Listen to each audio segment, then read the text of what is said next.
Welcome my dear student. Let us see difference between tracheids and fibers.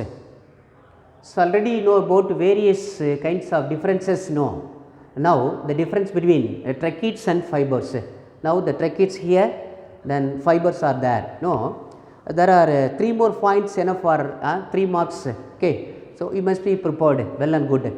Now see tracheids and fibers. So tracheids are not much elongated, ரொம்ப நீண்டமாக காணப்படுறதுக்கு வாய்ப்பலன்னு பார்க்குறோம். த fibres R long, ரொம்ப நீண்டு காணப்படும். ஏற்கனவே பார்த்துருக்கோம்ல. So more than 55 centimetres is long, then less than 1 millimetre long பார்க்குறோம். Then second the possess oblique end walls, அதாவது இதில் அதாவது இறுதியான செல் சுவரானது காணப்படும் சொல்கிறோம். The possess tapering end walls. So இங்கே பார்த்தீங்கன்னா ஆர்டினரியாக அந்த செல் சுவரானது காணப்படும். இங்கே ஒரு மாதிரி சாய்வாக காணப்படும். டேப்பரிங் மீன்ஸ் சாய்வாக காணப்படும் சொல்கிறோம். Next the cell walls are not as thick as the fibre.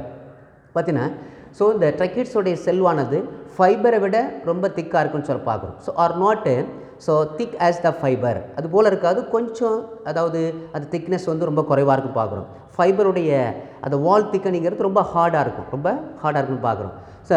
So cell walls are thick and lignified. So fibres cell wall lignification lignified secondary wall thickening பார்க்குறோம். lignified secondary wall thickening. The next the possess various type of thickening பார்க்குறோம். அதாவது எப்படின்னாக்க various type பார்க்கணாக்கா அது அதாவது ஆங்குலராக இருக்கலாம், அல்லது ஆனுலராக இருக்கலாம், அல்லது லேமெல்லாக இருக்கலாம், அல்லது லேக்குனேட்டாக இருக்கலாம். So various kinds of thickening in order to the presence of lignifying substance. Various types mentioned about annular, angular, lacunate and lamellar. Annular, angular, lamellar, lacunate. So next the possess only pitted thickening. Pitted means குழி அல்லது பள்ளம். இந்த குழி அல்லது பள்ளமானது யூனிஃபார்மாக இருக்குன்னு சொல்கிறோம். யூனிஃபார்மாக அதாவது சம அளவில் அந்த குழி அல்லது பள்ளமானது காணப்படும். So last the responsible for the conduction and also the mechanical support. So the conduction of water material and mechanical support to the plant body பார்க்குறோம். அப்போது நீர் மற்றும் தாதுப்புகள் கலந்த அதாவது பொருளை கடத்துவதாகவும் அதுக்கு தாவரத்திற்கு ஒரு உறுதுணையாகவும் செயல்படுத்தணும்னு பார்க்குறோம். Here the provide only mechanical support. Here the water is not a conductor but give us mechanical support பார்க்குறோம். So that's all about the 3 mark question, tracheids and fibers. Tracheids and fibers இதை நல்லா prepare பண்ணிக்க. 3 mark அதாவது வினாவில் வருவதற்கான வாய்ப்பு இருக்குன்னு பார்க்கணும். So next so one specific 5 mark question for you, difference between sieve cell and sieve tube. So all the information is available on the board and also refer in your textbook. Okay, sieve cell and sieve tube. So sieve cell have no companion cell. ஏற்கனவே நமக்கு தெரியும், திரும்ப அதான் சொல்லிகிட்டு இருக்கோம். அப்போ sieve cells ஆனது are not associate with companion cell. sieve cell ஆனது கம்பானியன் செல்லோட தொடர்பற்று காணப்படும். சரியா? So next the sieve tube are associate with companion cell. So sieve tube ஆனது கம்பானியன் செல்லோட தொடர்புடையதாக காணப்படும் சொல்கிறோம். சரியா? Right. Next the sieve areas do not form the sieve plate. So இந்த sieve ஏரியானது sieve பிளேட்டை ஃபார்ம் பண்ணுறதுக்கு இதுக்கு வேலை இல்லைன்னு சொல்கிறோம். The sieve area do not form the sieve plate. The sieve plate is nothing but a sieve tube. sieve plate அதாவது என்னது, அந்த sieve டியூப்பில் அதோட எண்ட் ஆஃப் த வாலில் there are numerous pore are present that is look like a sieve plate. ஒரு சல்லடை தட்டு போன்று காணப்படும். சல்லடை தட்டு நம்ம வீட்டில் பார்த்துருக்கீங்களா? நம்ம வந்து அரிசி மற்ற நெல் இதுபோல் தானியங்கள்லாம் சலிச்சு எடுப்பாங்க. தேவையில்லாத கல் மற்ற இதெல்லாம் சலிப்பதற்கு சல்லடை பயன்படுத்துவார்கள். ஸோ அது போன்ற வடிவத்தில் காணப்படுவதால் இதை sieve பிளேட் அப்படின்னு சொல்கிறோம். அப்போ இந்த sieve பிளேட் உருவாவதற்கு sieve ஏரியா வந்து அதற்கு தொடர்பு அற்றதாக காணப்படும் சொல்கிறோம். the sieve areas the confined sieve tube. So sieve tube அப்படின்னு பார்த்தினாக்க அதாவது எதை கன்ஃபைன் பண்ணாக்க the sieve பிளேட்டை கன்ஃபைன் பண்ணுன்னு சொல்கிறோம். சொல்லப்படுதாப்பா? சரி. Next the sieve areas are not well differentiated. So இது வந்து டிஃப்ரென்ஷியேட் ஆகியிருக்காது. But sieve tube well differentiated. The next, the elongated cell and or quite long with tapering and wall பார்க்குறோம். அதாவது நீண்டு காணப்படும் ஒரு அதோடைய செல் சுவரானது சற்று சாய்வாக அல்லது சரிந்து காணப்படும் பார்க்குறோம். So whereas in this case பார்க்கல the consist of the vertical cell plate ஒரு செங்குத்தாக காணப்படுது ஒன்று மேலே ஒன்று அடுக்கி இருக்குன்னு பார்க்குறோம். செங்குத்தாக காணப்படும் ஒன்று மேலே ஒன்று அடுக்கி காணப்படும்னு சொல்கிறோம். So consist of vertical cell plate one above and other forming long tube. அப்போ ஒன்று மேலே ஒன்று அடுக்கி இருக்கிறதுனால பார்ப்பதற்கு ஒரு நீண்டு காணப்படும் நீண்ட குழல் போன்று காணப்படும்னு சொல்கிறோம். சரியா? And connected at wall by sieve pore. ஏற்கனவே நம்ம சொன்னோம்ல இந்த சிவ் பிளேட்டு. ஸோ இந்த நீண்ட குழல் போன்று அமைப்பானது அவருடைய வால் பகுதியில் நிறைய துவாரங்கள் காணப்படும். ஸோ அந்த துவாரங்களை sieve pore. So the sieve pore, the numerous sieve pores the present on the wall of the sieve tube that is called sieve plate அப்படின்னு பார்க்குறோம். So next the sieve cells are smaller and numerous. ரொம்ப சின்னதாக இருக்கும், நிறையா எண்ணிக்கையில் காணப்படும் சொல்கிறோம்.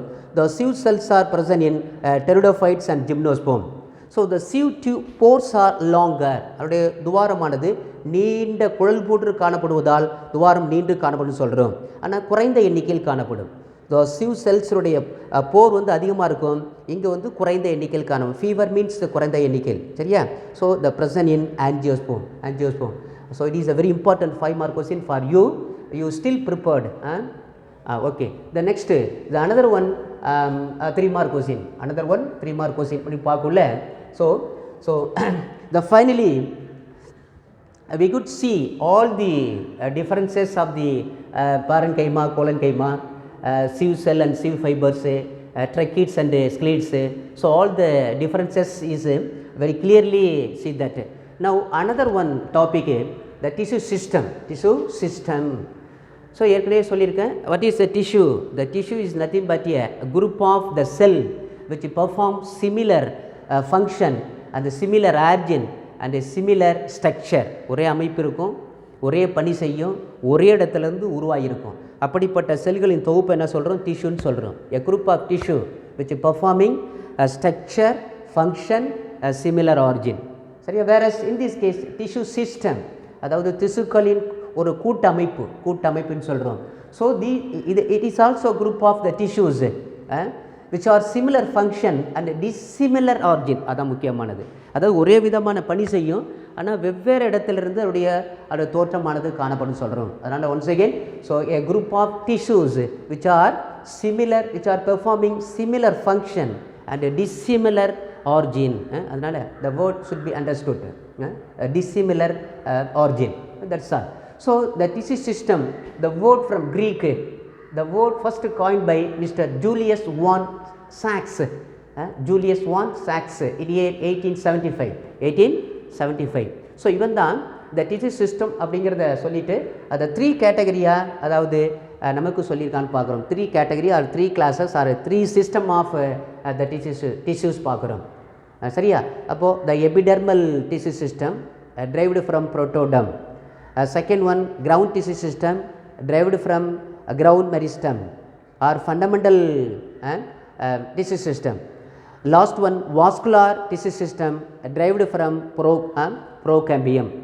Vascular tissue system derived from procambium பார்க்குறோம். So there are 3 kinds of tissue system: epidermal tissue system, ground tissue system or fundamental tissue system, vascular tissue system.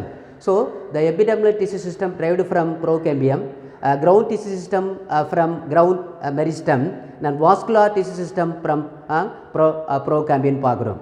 So another one, a definition for 3 mark question, histology. You know the word morphology, ornithology, நிறைய சொல்கிறோம். அதில் the histology. So the word from Greek, histos, web, ஒரு மாதிரி வலைப்பின்னல் போன்று நெருக்கமாக காணப்படக்கூடிய திசு தொகுப்புன்னு சொல்கிறோம். லோகாஸ் மீன்ஸ் ஸ்டடின்னு சொல்லலாம், இல்லை சயின்ஸு சொல்லலாம். Logos means study or science. So the define histology or what is histology? The study of tissues, they are composition and structure as observed with help of the microscope. அப்போது ஒரு தாவரத்துடைய திசுவை அதாவது செல்லை cross section எடுத்து stain பண்ணி மைக்ரோஸ்கோப்பில் வச்சு பார்த்தோம்னா அந்த டிஷ்யூடைய internal body of the internal body of the ingredient நமக்கு தெரியும் சொல்கிறோம். அந்த திசுவுடைய உள்ளமைப்பை நம்மளால் தெளிவாக பார்க்க முடியும். ஸோ அப்படி எதுக்காக பார்க்குறோம்? That is the composition of the tissues and structure and their function. Okay, that's all.